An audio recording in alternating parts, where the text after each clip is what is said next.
Bismillahirrahmanirrahim. I am Wasim Awasi and today I will share the information about scholar of the century Syed Abul Ala Maududi. Syed Abul Ala Maududi, formerly known as Maulana Maudoodi and Imam Maududi, was born on 25th of September 1903 in India, Aurangabad, a princely state of Hyderabad, Deccan, and presently known as Andhra Pradesh, situated in India. Standing tradition of spiritual leadership and a number of Maududis and sisters were outstanding leaders of Sufi orders. One of the family member from Sayyid Maududi was Khwaja Qutbuddin Maududi, a renowned leader of the Chishtiya Sufi Silsila. Maududi's forefathers had moved to the subcontinent from Chisht, Afghanistan, towards the end of the 9th century of the Islamic calendar, 15th century of the Christian calendar. The first one to arrive was Maududi's namesake Abul A'la Maududi. Maududi's father, Ahmad Hassan, born in 1855, a lawyer by profession, was a highly religious and devoted person. Abul A'la was the youngest of his three sons.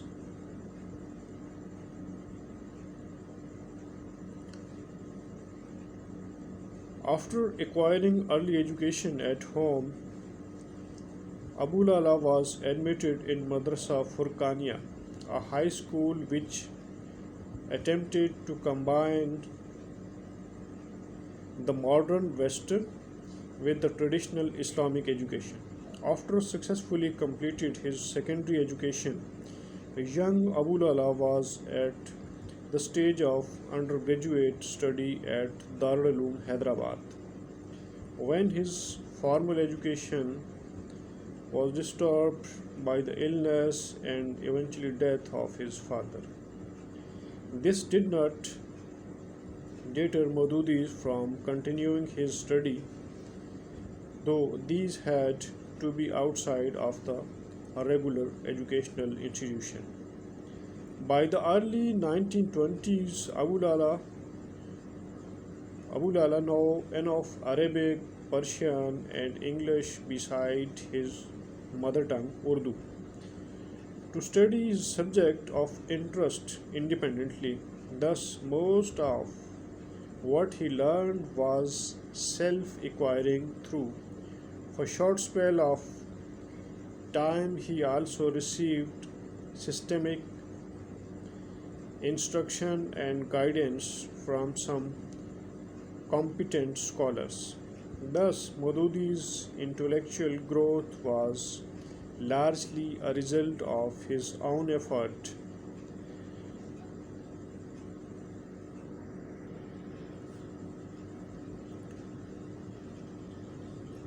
After the interruption of his formal education, Maududi turned to journalism in order to make his living.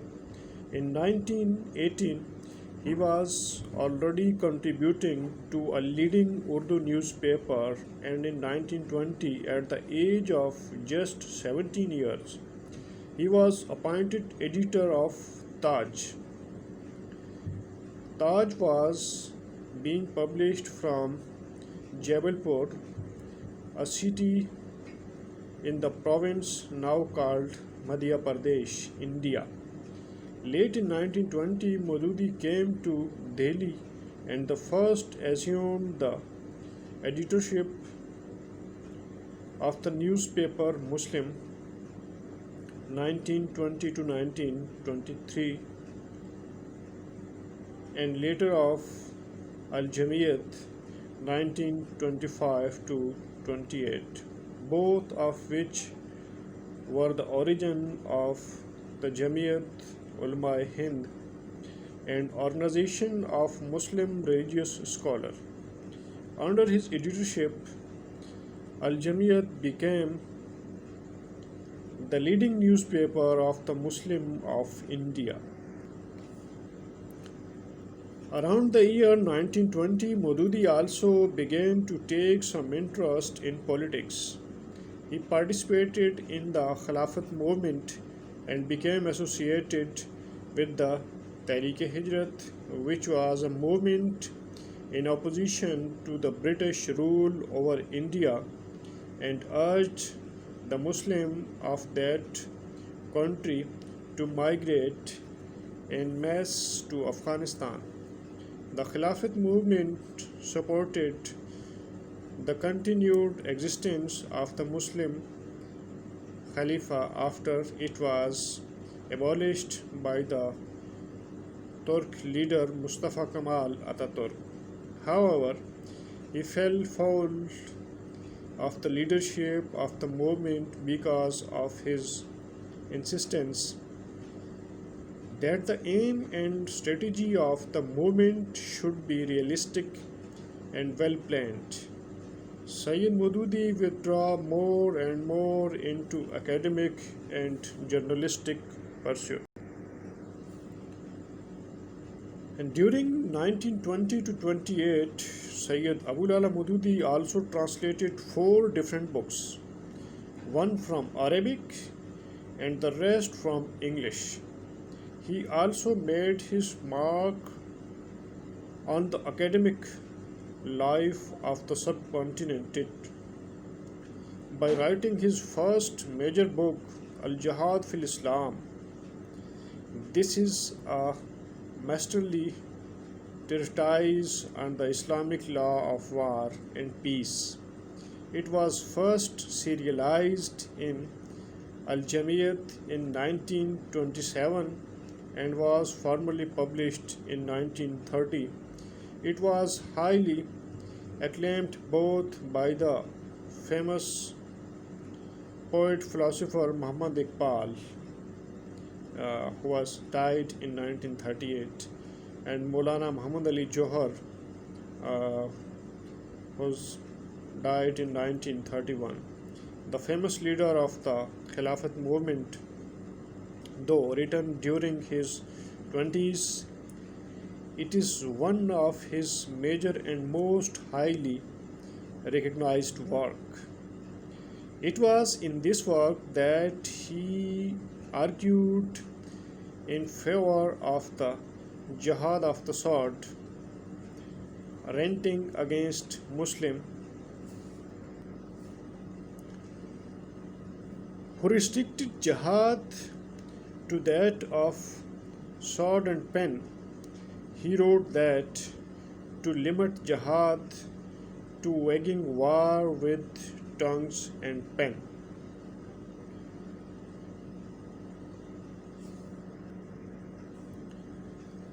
He was pointing towards to fire cannon and to shoot with a gun is the privilege of your honor government, while wagging tongue and scratching with pen is our pleasure.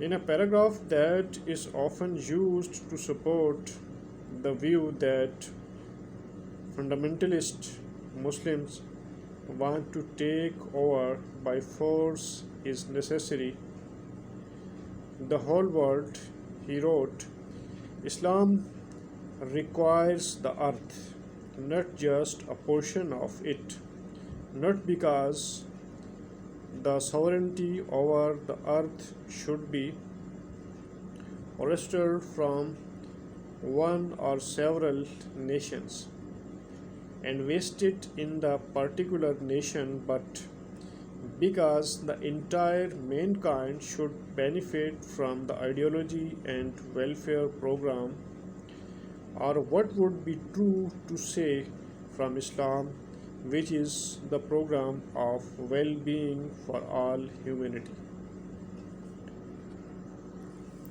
And now I would like to share the information about Syed Abul Ala Maudoodi's research and writing. After his resignation from Al-Jamiat in 1928, Sayyid Maududi moved to Hyderabad and devoted himself to research and writing.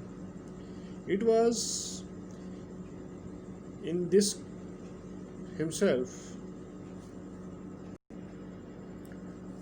connection that he took up the editorship of the monthly Tarjamanul Quran in 1933, which since then has been the main vehicle for the dissemination of Maudoodi's ideas. He proved to be a highly prolific writer, turning out several scores of pages every month. Initially, he started on the expansion of ideas, values, and basic principles of Islam. He paid special attention to the questions arising out of the conflict between the Islam and the West. Syed Abul Ala Maudoodi's also attempt to discuss some of the major problems of the modern age and sought to present Islamic solution to those problems.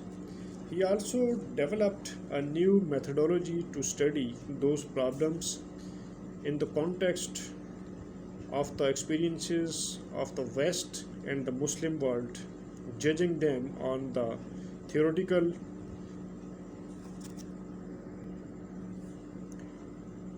and viability and conformity with the teaching of the Quran and the Sunnah. His writing revealed his erudition and scholarship, a deep appreciation of the significance of the teaching of Quran and Sunnah.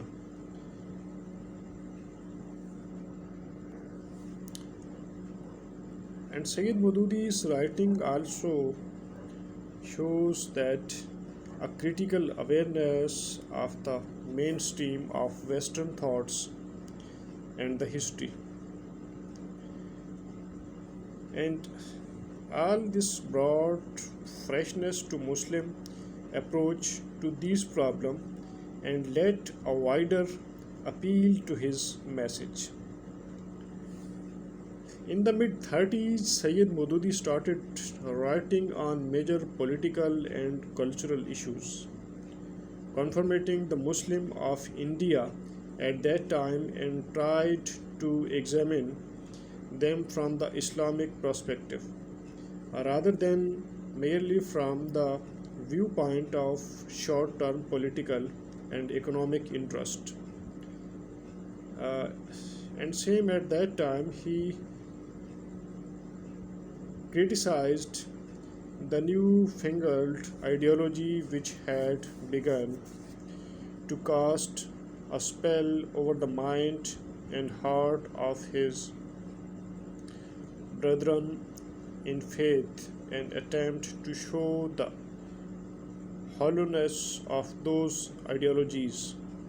In this connection, the idea of nationalism received centered attention from Maudoodi when he forcefully explained its dangerous politically as well as its incompatibility with the teaching of Islam. Maudoodi also emphasized that nationalism in the context of India meant that utter destruction of the separate identity of Muslim. In the meantime, in 1938, an invitation from the philosopher poet Allama Muhammad Iqbal persuaded him to leave Hyderabad and settle in the eastern part of Punjab in the district of Pathankot. Maudoodi established what was essentially an academic and research center called Darussalam, where his collaboration with Allama Iqbal, he planned to train competent scholars in Islamic to produce works of outstanding quality on Islam and above all to carry out the reconstruction of Islamic thoughts.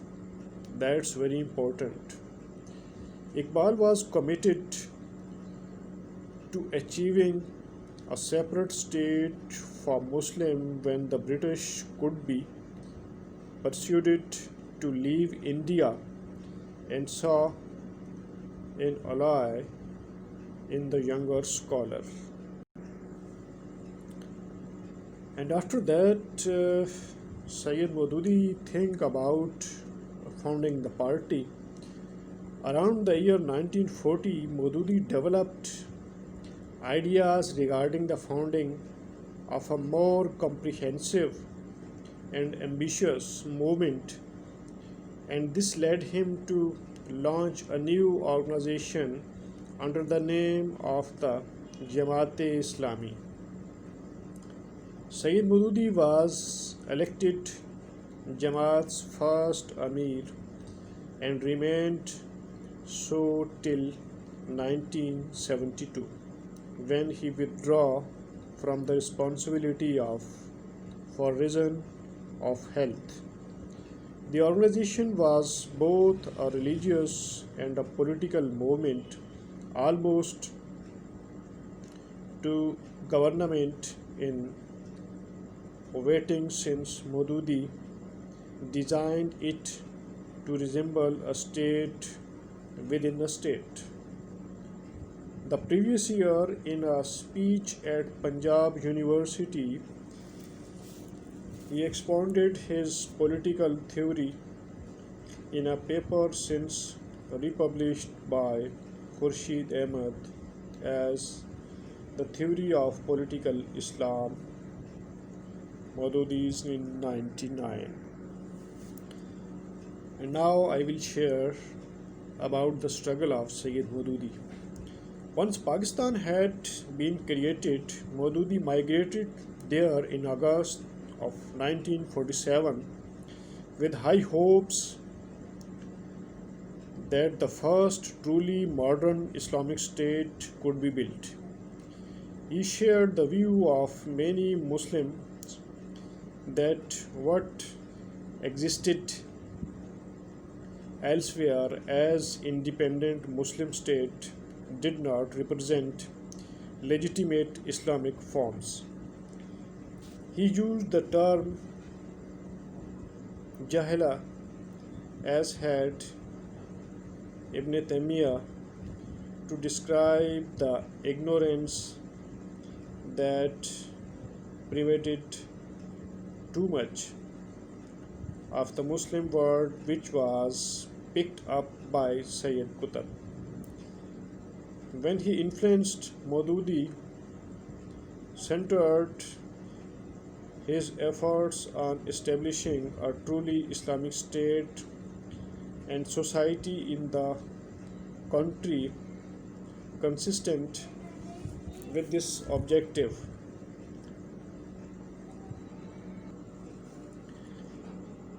And then Syed Maudoodi wrote to explain the different aspects of the Islamic way of life, especially the socio-political aspects. This concern for the implementation of the Islamic way of life led Maudoodi to criticize and oppose the policies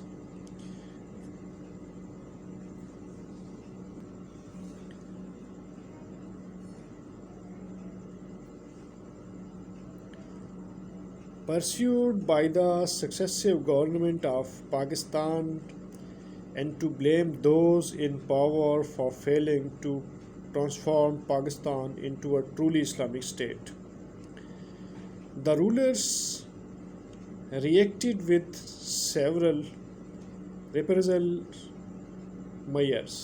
Maudoodi was often arrested and had to face long spell in prison between 1948 and 1964. He spent a total of 5 years behind bars. In 1951, he convened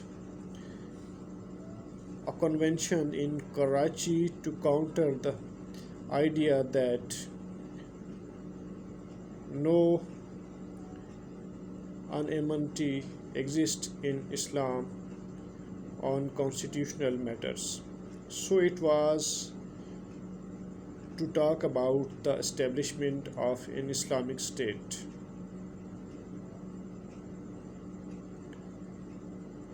From the deliberation of the convention, Maudoodi identified 22 constitutional principles. He described his model of governance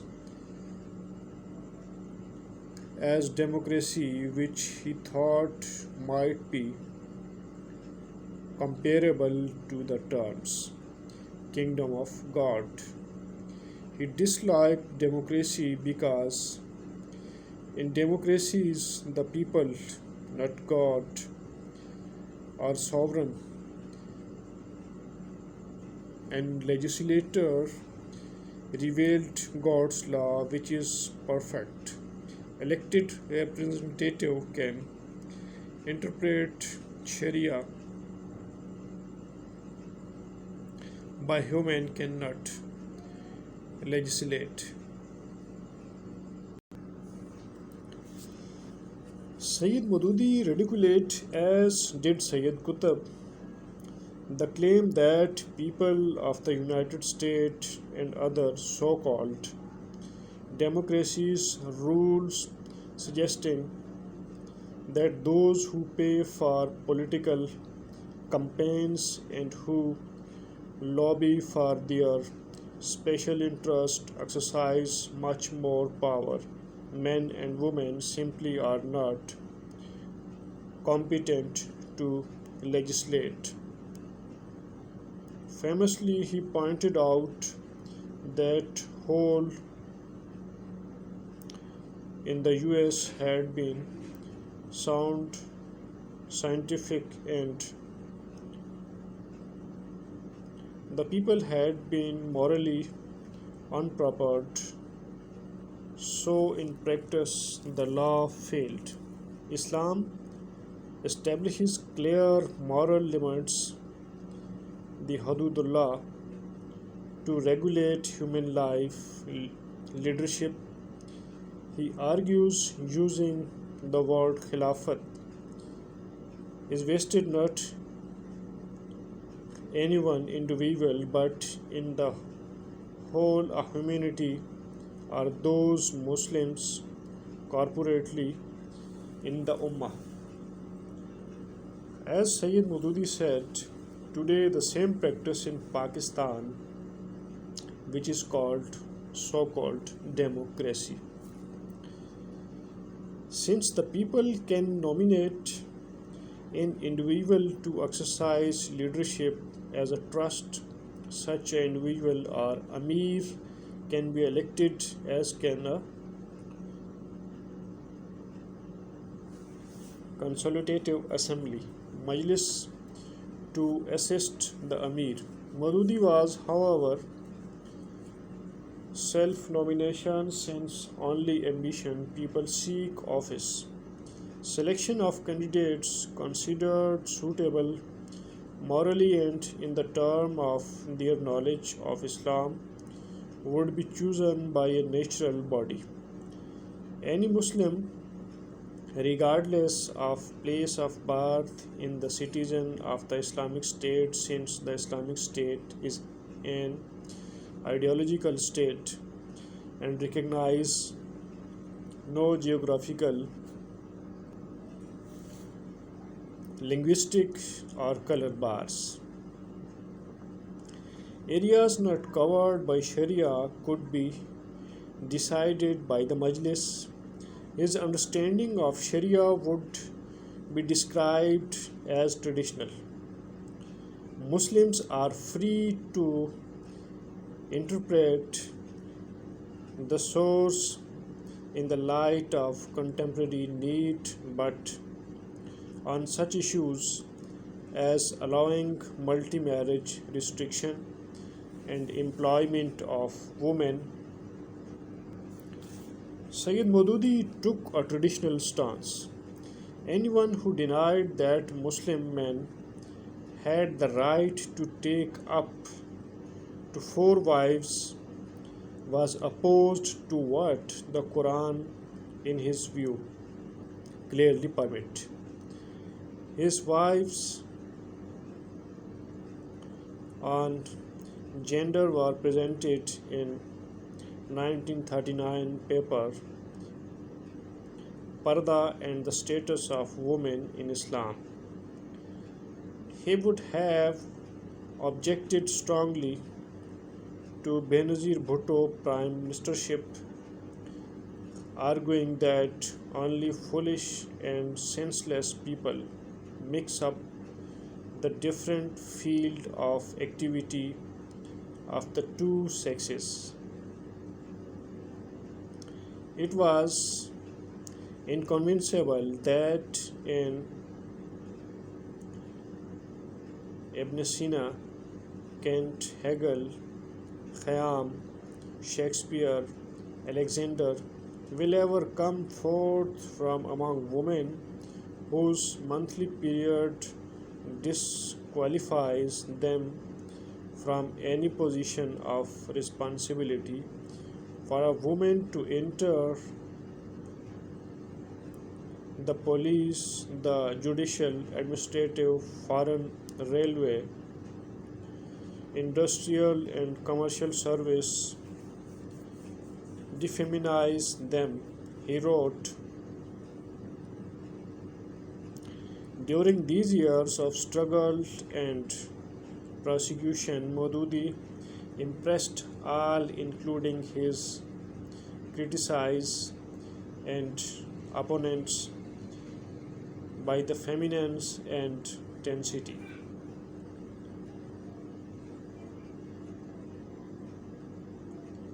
And also will other outstanding qualities. In 1953, when he was sentenced to death by the martial law authorities on the charge of writing a seditional pamphlet on the Qadiani problem, known as Qadiani Fitna,